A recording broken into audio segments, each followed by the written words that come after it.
ಓಂ ಶಾಂತಿ ವೀಕ್ಷಕರೇ, ಅಭಿಮಾನಿಗಳೇ, ಗುರುಮಕ್ಕಳೇ, ಭಕ್ತರೇ, ನಿಮ್ಮೆಲ್ಲರೂ ಒಳ್ಳೆಯದಾಗಲಿ. ವೀಕ್ಷಕರೇ, ಅಭಿಮಾನಿಗಳೇ, ಗುರುಮಕ್ಕಳೇ, ಯಂತ್ರ ತಂತ್ರ ಮಂತ್ರ ಗ್ರಂಥಿಗೆ ಅಂಗಡಿಯಲ್ಲಿ ವೆರೈಟಿ ಐಟಮ್ಸ್ ಇರುತ್ತೆ, ಬೇರೆ ಬೇರೆ ಥರದ್ದು. ಭೂತಾಳೆ, ದೇವ ಭೂತಾಳೆ, ಕರಿಯ ಭೂತಾಳೆ, ಮರದ್ದು ತುಂಡು ಅಥವಾ ಚಕ್ಕೆ, ಹಾಗೆ ಶ್ರೀಗಂಧದ ಮರದ ತುಂಡುಗಳು, ಹಾಗೆ ಏರ್ಸಿಂಗು, ಇಳಿಸಿಂಗು, ಏರ್ಸಿಂಗು, ಹಾಗೆ ನಾಗದಾಳ ಭೂತಾಳೆ, ಹಾಗೆ ನಾನಾ ರೀತಿಯ ಭೂತಾಳೆ ಅಥವಾ ಮರದ ಗಿಡಮೂಲಿಕೆಗಳ ಯಂತ್ರತಂತ್ರ ಮಂತ್ರಕ್ಕೆ ಬಳಸ್ತಕ್ಕಂಥ ಗಿಡಮೂಲಿಕೆಗಳ ಒಂದು ತುಂಡುಗಳು ಅಥವಾ ತೊಗಟೆಗಳು ಅಥವಾ ಅವುಗಳ ಬೇರುಗಳು, ಕಾಯಿಗಳು, ಇವುಗಳ ಬಗ್ಗೆ ಈಗಾಗಲೇ ನೀವು ಸಾಕಷ್ಟು ತಿಳ್ಕೊಂಡಿದ್ರೆ ಈಗ ನಾನು ಕೆಲವೊಂದು ಪರಿಚಯವನ್ನು ನಿಮ್ಗೆ ಮಾಡಿಕೊಡ್ತೀನಿ. ಇವುಗಳನ್ನು ನೋಡಿ, ಇವು ಮಾಂತ್ರಿಕ ಸಿದ್ಧಿಗೆ ಬಳಸ್ತಕ್ಕಂಥ. ಈಗ ನೋಡಿ, ಇದು ಬಂದು ಕೆಂಪು ತಾಳೆ ಅಂತೀರಿ, ಅಥವಾ ಕರಿ ಭೂತಾಳೆ ಅಥವಾ ಕೆಂಪು ಭೂತಾಳೆ ಇತ್ಯಾದಿ. ಈ ಮರದ ತುಂಡು ಗೊತ್ತಾಯ್ತಲ್ಲ, ಈ ಮರದ ತುಂಡು ನೋಡ್ರಿ, ಇದು ಎಲ್ಲಂದ್ರಲ್ಲಿ ಸಿಗಲ್ಲ ತಿಳ್ಕೊಳ್ಳಿ. ಎಲ್ಲಂದ್ರಲ್ಲಿ ಸಿಗೋದಿಲ್ಲ. ಇದೇತಕ್ಕೆ ಉಪಯೋಗಿಸ್ತಾರಂದರೆ ದೇವಸ್ಥಾನಗಳಲ್ಲಿ ಭಕ್ತರ ಆಕರ್ಷಣೆಗೆ, ಮಠಗಳಲ್ಲಿ ಭಕ್ತರ ಆಕರ್ಷಣೆಗೆ, ದರ್ಗಾಗಳಲ್ಲಿ ಭಕ್ತರ ಆಕರ್ಷಣೆಗೆ ಅದು ಕೆಂಪು ತಾಳೆ. ಅದಾದಮೇಲೆ ಇದು ನೋಡ್ರಿ, ದೇವಭೂತಾಳೆ. ಇದು ಅಷ್ಟೇ, ದೇವಭೂತಾಳೆ ವಶೀಕರಣಕ್ಕೆ, ಮನೆ ಅಭಿವೃದ್ಧಿಗೆ, ಶತ್ರುಗಳ ನಾಶಕ್ಕೆ ಈ ಕೆಂಪು ತಾಳೆ ಮತ್ತು ದೇವಭೂತಾಳೆನ ಮನೆಯಲ್ಲಿ ದೇವ್ರ ಮನೇಲಿ ಇಟ್ಕೋತಾರೆ, ದೇವಸ್ಥಾನಗಳಲ್ಲಿ ಗರ್ಭಗುಡಿನಲ್ಲಿ ಇಟ್ಕೋತಾರೆ. ಗೊತ್ತಾಯ್ತಲ್ಲ, ಪೂಜೆ ಮಾಡಲಿಕ್ಕೆ ಇದು ಆಕರ್ಷಣೆಗೆ. ಇವುಗಳಲ್ಲಿ ದೇವತಾ ಶಕ್ತಿ ಇರುತ್ತೆ. ವನಸ್ಪತಿ ವೃಕ್ಷ ದೇವತೆ ಇರ್ತಾರೆ. ಕೆಂಪು ತಾಳೆ ಮತ್ತು ಇದು ಕೆಂಪು ತಾಳೆ ಗೊತ್ತಲ್ಲ, ಎಷ್ಟು ದೊಡ್ಡದಿದೆ ನೋಡ್ರಿ. ಇದು ಕೆಂಪು ತಾಳೆ, ಇದು ದೇವಭೂತಾಳೆ. ಗೊತ್ತಾಯ್ತಲ್ಲ, ಬೇಕಾಗಿರೋರು ನನ್ನ ನಂಬರ್ಗೆ ನೀವು ಕಾಲ್ ಮಾಡ್ಬೋದು, ಕಳಿಸ್ಕೊಡ್ತೀನಿ ಕೊರಿಯರ್ ಪೋಸ್ಟಲ್ಲಿ. ಗೊತ್ತಾಯ್ತಲ್ಲ. ಆಮೇಲೆ ಇನ್ನೊಂದು ನೋಡೋಣ ನೆಕ್ಸ್ಟ್. ಈಗ ಕೆಂಪು ತಾಳೆ ಆಯಿತು, ಆಮೇಲೆ ದೇವಭೂತಾಳೆ ಆಯಿತು. ಇದು ನೋಡಿ, ನಾಗದಾಳಿ ಭೂತಾಳೆ. ಇದು ಎಲ್ಲಂದ್ರಲ್ಲಿ ಸಿಗಲ್ಲ, ತುಂಬ ಅಪರೂಪ. ಇದು ತುಂಬ ಅಪರೂಪ ಇರುತ್ತೆ. ರೋಗ ನಾಶಕ್ಕೆ, ನಾಗದೋಷ ನಾಶಕ್ಕೆ, ಹಾಗೆ ಶತ್ರು ದೃಷ್ಟಿ ನಾಶಕ್ಕೆ, ಅಭಿವೃದ್ಧಿಗೆ, ವಶೀಕರಣಕ್ಕೆ, ಆಕರ್ಷಣೆಗೆ. ಇದು ನೋಡ್ರಿ, ನಾಗ ಸರ್ಪ ಹೆಂಗಿರುತ್ತೆ, ಆ ಸರ್ಪದ ಮೇಲೆ ಯಾವ ರೀತಿ ಮಚ್ಚಗಳು ಪರೆ ಇರುತ್ತಲ್ಲ, ಆ ರೀತಿ ಒಂದು ಮರದ ಮೇಲೆ ಇರುತ್ತೆ ನೋಡಿ. ಮರದ ತುಂಡಿದು ನಾಗದಾಳೆ ಭೂತಾಳೆ. ಇದು ನಾಗದಾಳೆ ಭೂತಾಳೆ ಗೊತ್ತಾಯ್ತಲ್ಲ, ವಶೀಕರಣಕ್ಕೆ, ಆಕರ್ಷಣೆಗೆ, ಶತ್ರು ದೃಷ್ಟಿ ನಾಶಕ್ಕೆ, ಹಾಗೆ ಮೇಯ್ನ್ ನಾಗದೋಷ ಅದಕ್ಕಾಗುತ್ತೆ ನೋಡಿ. ಇದು ಯಾವ ರೀತಿ ಇರುತ್ತೆ ನೋಡೋಕೆ, ಒಳ್ಳೆ ಸರ್ಪನ ಕಟ್ ಮಾಡ್ದಂಗಿದೆ ಅಲ್ಲನ್ರಿ, ಸರ್ಪನ ಕಟ್ ಮಾಡ್ದಂಗಿರುತ್ತೆ. ಇವೆಲ್ಲ ಸಿಗೋದಿಲ್ಲ. ತಮಿಳ್ನಾಡಿಂದ ಈ ಐಟಮ್ಸ್ ಬಂದಿದೆ. ನಾನು ಹೇಳಿ ಆ ಶ್ರೀಧರ ಇದ್ದಾನೆ ಗ್ರಂಥಿ ಅಂಗಡಿ ಮಾಲೀಕ, ಅವ್ರ ಕೈಲಿ ತರಿಸಿದ್ದೀನಿ. ಈಗ ನೋಡಿ, ಇನ್ನೊಂದು ಉಗ್ರ ಭೂತಾಳೆ. ಈ ಉಗ್ರ ಭೂತಾಳೆ ಹೇತಕ್ಕೆ ಯೂಸ್ ಮಾಡ್ತಾರಂದರೆ, ಈ ಪಲ್ಲಕ್ಕಿ ಉತ್ಸವ ಮೂರ್ತಿ ಇರುತ್ತೆ ನೋಡಿದಿರಲ್ಲ, ಉಗ್ರ ಭೂತಾಳೆ.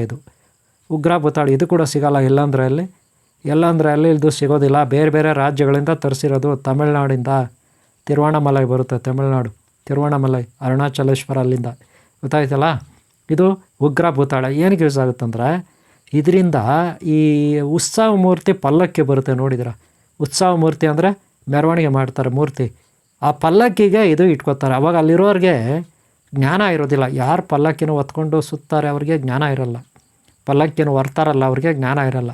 ಇದಿಟ್ಟರೆ ಎಲ್ಲಿ ಅದು ಉತ್ಸವ ಮೂರ್ತಿ ಪಕ್ಕದಲ್ಲಿ ಇಡ್ತಾರೆ, ಅಥವಾ ಆ ಉತ್ಸವ ಮೂರ್ತಿ ಕಡ್ಡಿಗಳಿರ್ತಾವಲ್ಲ, ಬೆದರ್ ಬೊಂಬುಗಳು, ಅದಕ್ಕೆ ಕಟ್ಬಿಡ್ತಾರೆ.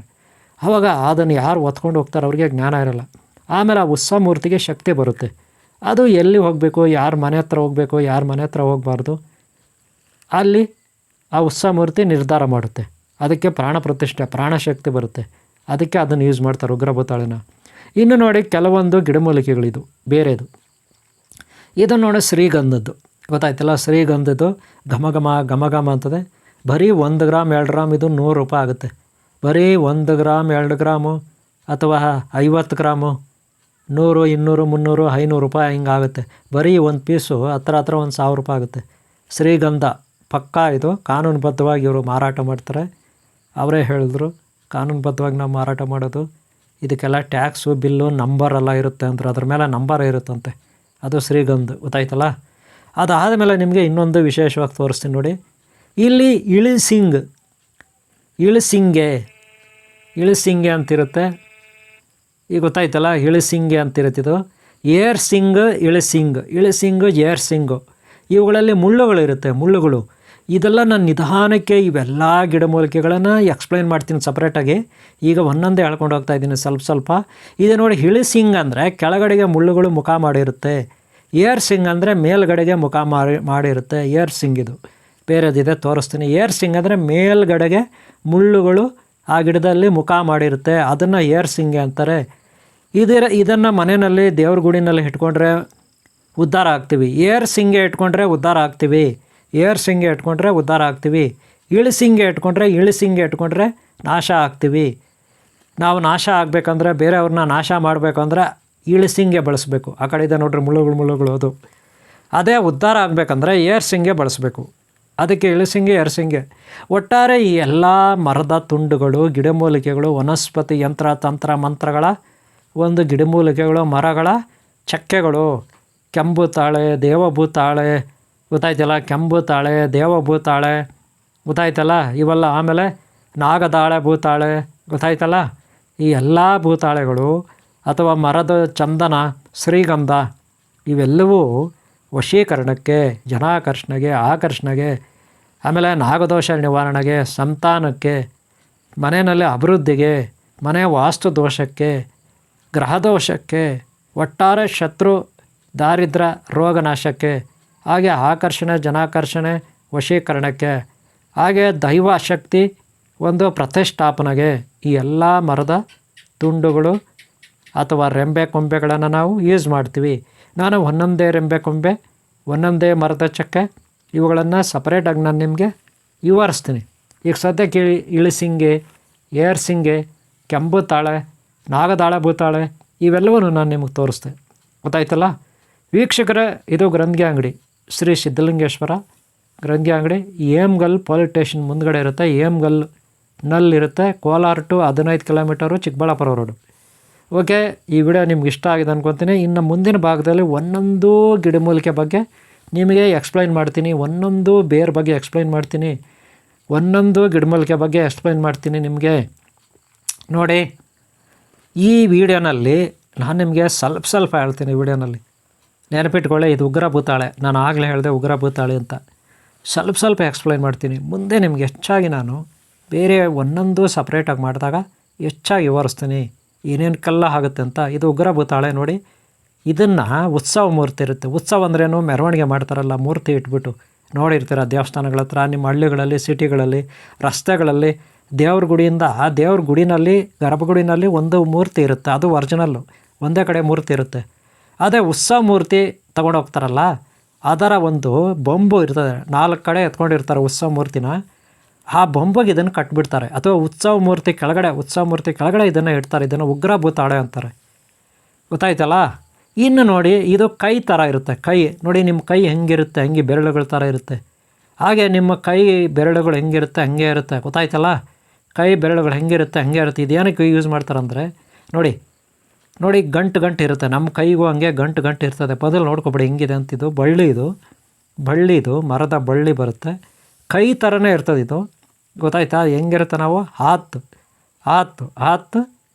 ಈಗ ಗೊತ್ತಾಯ್ತಾ, ಲಕ್ಕಿ ಹಾತ್ ಅಂತ ಇದನ್ನು ಕರೀತಾರೆ. ಅದೃಷ್ಟದ ಕೈ ಅಂತ ಕರೀತಾರೆ. ಶೇಕ್ ಹ್ಯಾಂಡ್ ಮಾಡ್ತಿರಲ್ಲ ಆ ಥರ. ಗೊತ್ತಾಯ್ತಲ್ಲ. ಇದು ನೋಡಿ, ನಾನಾ ರೀತಿಯ ಸುಗಂಧ ದ್ರವ್ಯಗಳ ರಕ್ತಚಂದನ ಅಂದರೆ ಶ್ರೀಗಂಧ, ಆ ಭೂತಾಳೆ, ಈ ಭೂತಾಳೆ, ಇನ್ನೊಂದು ಭೂತಾಳೆ, ಮತ್ತೊಂದು ಭೂತಾಳೆ, ಮರಗಳದ್ದು ಇವೆಲ್ಲ ಗಂಟೆ ಮನೆ ಬಾಗಿಲ ಮೇಲೆ ಕಟ್ಬೋದು, ಅಂಗಡಿ ಬಾಗಿಲ ಮೇಲೆ ಕಟ್ಬೋದು, ವಶೀಕರಣಕ್ಕೆ ಹೊರಗಡೆ ಕಟ್ಬೋದು. ಅದು ಇದು ನೋಡಿ, ನಾಗದಾಳ ಭೂತಾಳೆ. ನಾಗ ಸರ್ಪ ಥರನೇ ಅದರ ಮೇಲೆ ಇರ್ತದೆ ಆಕೃತಿ. ನೋಡಿ ಎಷ್ಟು ಚೆನ್ನಾಗಿದೆ ರೀ ಮರ ಇದು. ಗೊತ್ತಾಯ್ತಲ್ಲ. ಇದೇನಕ್ಕೆ? ನಾಗದೋಷಕ್ಕೆ, ಮಕ್ಕಳಾಗಲಿಕ್ಕೆ, ಐಶ್ವರ್ಯ ಬರಲಿಕ್ಕೆ, ನಿಧಿ ಹುಡುಕ್ತಾರಲ್ಲ ಅವ್ರಿಗೂ ಇದು ಯೂಸ್ ಆಗುತ್ತೆ. ಅದೃಷ್ಟ. ಯಾಕಂದರೆ ನಿಧಿ ಇರೋ ಕಡೆ ಭೂತ ಪ್ರೇತ ಪಿಶಾಚಾದಿಗಳು ಇರ್ಬೋದು, ಅಥವಾ ನಾಗಸರ್ಪಗಳಲ್ಲಿ ಕಾವಲು ಇರ್ತವೆ. ಆದರೆ ಇದು ಇಟ್ಕೊಬಿಟ್ರೆ ನಿಧಿ ತೆಗಿಯೋರಿಗೆ ಸೇಫ್ಟಿ ಇರುತ್ತೆ. ಹಾಗೆ ಮನೆಯಲ್ಲಿ, ದೇವ್ರ ಮನೇಲಿ ಇಟ್ಕೊಂಡು ಪೂಜೆ ಮಾಡ್ಬೋದು. ಗೊತ್ತಾಯ್ತಲ್ಲ. ಇದು ನೋಡಿ, ಮತ್ತು ಏರ್ಸಿಂಗೆ, ಇಳಿಸಿಂಗೆ ಇದರಲ್ಲಿ ಮುಳ್ಳುಗಳು ಕೆಳಗಡೆ ಬಾಗಿದ್ರೆ ಮುಳ್ಳುಗಳು ಕೆಳಗಡೆ ಬಾಗಿದ್ರೆ ಇಳಿಸಿಂಗೆ ಅಂತಾರೆ. ಬೇರೆಯವ್ರನ್ನ ಕೆಡಿಸ್ಬೇಕಾದ್ರೆ, ಬೇರೆಯವ್ರನ್ನ ನಾಶ ಮಾಡಬೇಕಾದ್ರೆ, ಶತ್ರುಗಳನ್ನು ನಾಶ ಮಾಡಬೇಕಾದ್ರೆ ಈ ಮುಳ್ಳುಗಳೇನಾದರೂ ಕೆಳಗಡೆ ಇದ್ದರೆ ಇದಕ್ಕೆ ಯಂತ್ರ ಮಾಡಬೇಕು. ಯಂತ್ರ ಪ್ರಾಣ ಪ್ರತಿಷ್ಠೆ ಮಾಡಿ ಅವ್ರ ಮನೆ ಇರೋ ಕಡೆ ಎಲ್ಲೋ ಒಂದು ಕಡೆ ಹಾಕಿಬಿಟ್ರೆ ಇಳಿಸಿಂಗೆ ಅವ್ರು ನಾಶ ಆಗ್ತಾರೆ. ಅಥವಾ ಭೂಮಿನಲ್ಲಿ ಊತ್ಬಿಟ್ರೆ, ಅವ್ರ ಜಮೀನುಗಳಲ್ಲಿ ಅವ್ರ ಸೈಟಲ್ಲಿ ಊತ್ಬಿಟ್ರೆ, ಅವ್ರ ಮನೆ ಪಕ್ಕದಲ್ಲಿ ಊತ್ಬಿಟ್ರೆ ಇಳಿಸಿಂಗೆನ ಅವ್ರು ನಾಶ ಆಗ್ತಾರೆ. ಆ ರೀತಿ ಪವರು ಆ ಮರದಲ್ಲಿರುತ್ತೆ. ಗೊತ್ತಾಯ್ತಲ್ಲ? ಇದು ನೋಡಿ, ಭೂತಾಳೆ, ಕೆಂಬೂತಾಳೆ, ಕರಿ ಭೂತಾಳೆ, ರಕ್ತ ಭೂತಾಳೆ ಮರ ಅಂತಿರಲ್ಲ, ಆ ಮರದ ತುಂಡಿದು. ಏನಕ್ಕೆ ಉಪಯೋಗಿಸ್ತಾರೆ? ದೇವಸ್ಥಾನಗಳಲ್ಲಿ ಇಟ್ಕೊಂಡ್ರೆ ಗರ್ಭಗುಡಿನಲ್ಲಿ ಜನಾಕರ್ಷಣೆ, ಭಕ್ತರ ಆಕರ್ಷಣೆ ಆಗುತ್ತೆ. ಅಂಗಡಿನಲ್ಲಿ ಯೂಸ್ ಮಾಡ್ಬೋದು, ಆಫೀಸ್ಗಳಲ್ಲಿ ಯೂಸ್ ಮಾಡ್ಬೋದು, ಫ್ಯಾಕ್ಟ್ರಿಗಳಿಗಾಗುತ್ತೆ. ಪೂಜೆ ಮಾಡಿದ್ರೆ ಅದನ್ನು ವಶೀಕರಣ ಆಗುತ್ತೆ. ಹಾಗೆ ದೇವಭೂತಾಳೆ. ಒಟ್ಟಾರೆ ಎಲ್ಲ ಮರಗಳ ತುಂಡುಗಳು, ಚಕ್ಕೆಗಳು, ಆ ಬಳ್ಳಿಗಳು ಆಕರ್ಷಣೆಗೆ ಉಪಯೋಗ ಆಗ್ತದೆ. ಜನಾಕರ್ಷಣೆಗೆ ಆಗುತ್ತೆ, ವಶೀಕರಣಕ್ಕಾಗುತ್ತೆ, ರೋಗನಾಶಕ್ಕಾಗುತ್ತೆ, ದಾರಿದ್ರ್ಯ ನಾಶಕ್ಕಾಗುತ್ತೆ ಅಂತ ಹೇಳ್ತಾ ಈ ವಿಡಿಯೋನ ಆದಷ್ಟು ಈಗ ಇಲ್ಲಿಗೆ ಮುಗಿಸ್ತಾ ಇದ್ದೀನಿ. ವೀಕ್ಷಕರೇ, ಮುಂದಿನ ಭಾಗದಲ್ಲಿ ನಿಮ್ಗೆ ಇನ್ನೂ ಹೆಚ್ಚಾಗಿ ಮಾಹಿತಿ ಕೊಡ್ತೀನಿ. ಮತ್ತೆ ಸಿಗೋಣ. ಈ ವಿಡಿಯೋ ಗ್ರಂಥಿಗೆ ಅಂಗಡಿಯಲ್ಲಿ ನಿಮಗೆ ಪರಿಚಯ ಮಾಡಿಕೊಟ್ಟಿದ್ದೀನಿ. ಇಷ್ಟು ಭೂತಾಳೆ ಅಥವಾ ಮರಗಳ ಒಂದು ಚಕ್ಕೆ, ಬೇರು, ಕಾಂಡಗಳನ್ನು ಪರಿಚಯಿಸಿದ್ದೀನಿ. ಮತ್ತು ನೆಕ್ಸ್ಟು ನಾವು ಸಿಗೋಣ. ಇವುಗಳ ಬೇಕಾದ್ರೆ ನೀವು ತೊಗೋಬೋದು. ನನ್ನ ನಂಬರ್ ಇರುತ್ತೆ, ಕಾಲ್ ಮಾಡಿ ಕೊರಿಯರಲ್ಲಿ ಕಳಿಸ್ಕೊಡ್ತೀನಿ. ಈ ವಿಡಿಯೋ ಇಷ್ಟ ಆದರೆ ದಯವಿಟ್ಟು ಒಂದು ಲೈಕ್ ಮಾಡೋದು ಮರಿಬೇಡಿ. ಹಾಗೆ ಸಬ್ಸ್ಕ್ರೈಬ್ ಮಾಡ್ಕೊಳ್ಳಿ. ನಿಮ್ಮೆಲ್ಲರೂ ಒಳ್ಳೆಯದಾಗಲಿ. ಓಂ ಶಾಂತಿ, ಓಂ ಶಾಂತಿ, ಓಂ ಶಾಂತಿ.